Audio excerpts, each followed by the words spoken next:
Hamish Anderson, welcome to Australian Musician. Thanks for having me.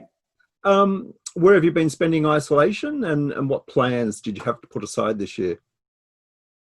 Well, I'm back home in Melbourne, Australia, and for the past 5 or so years, I've been based over in the US.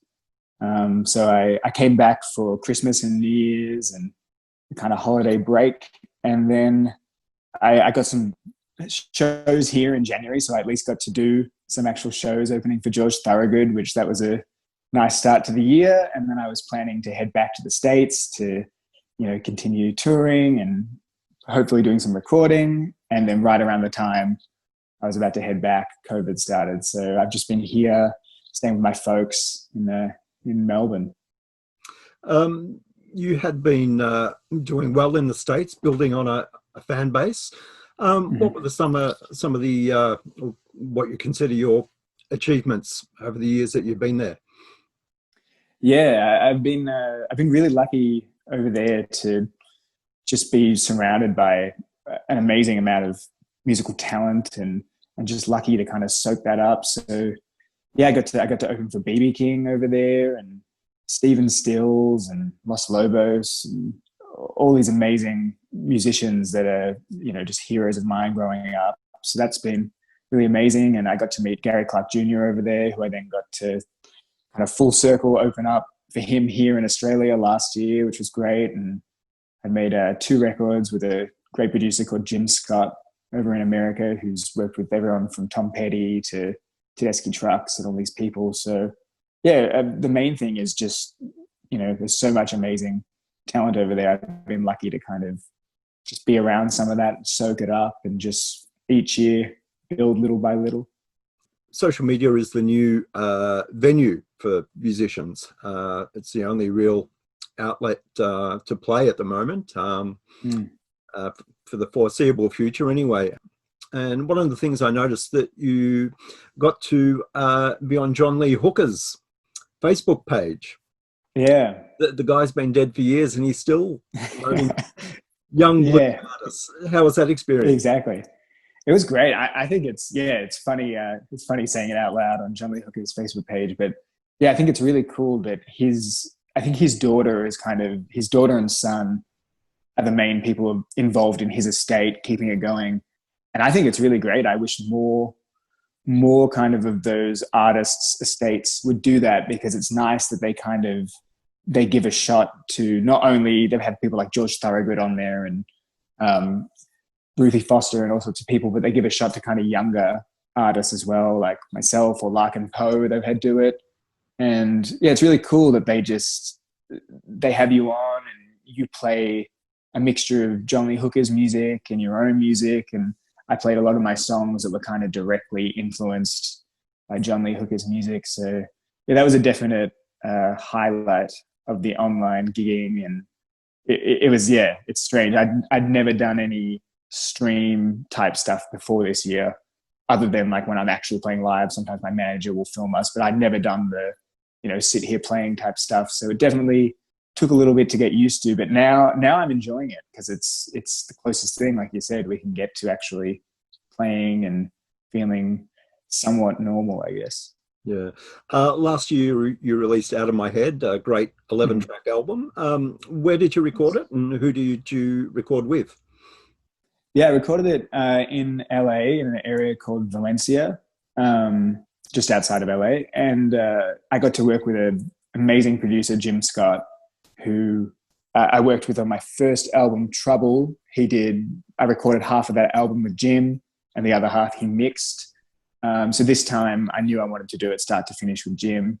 And yeah, like I said, he's just worked on so many amazing records. He worked on Wildflowers by Tom Petty and a lot of the great Red Hot Chili Pepper albums through the 90s and Johnny Cash and all these people. So he's just like one of those people that you read his resume and it just blows your mind. But he has a studio in a giant warehouse in Valencia that's kind of like a Willy Wonka chocolate factory of music. You go in and it's just wall to wall vintage gear and a big old Neve board. And yeah, so it's an amazing studio. And I just had a bunch of my friends who I've met over in the States. I had this guy, Johnny Radelat, on drums, who plays drums for Gary Clark Jr., and my friend Chris Bruce, who's played bass with Seal and Doyle Bramhall, and my friend Jerry Bourget on keys, who plays with Jonathan Wilson.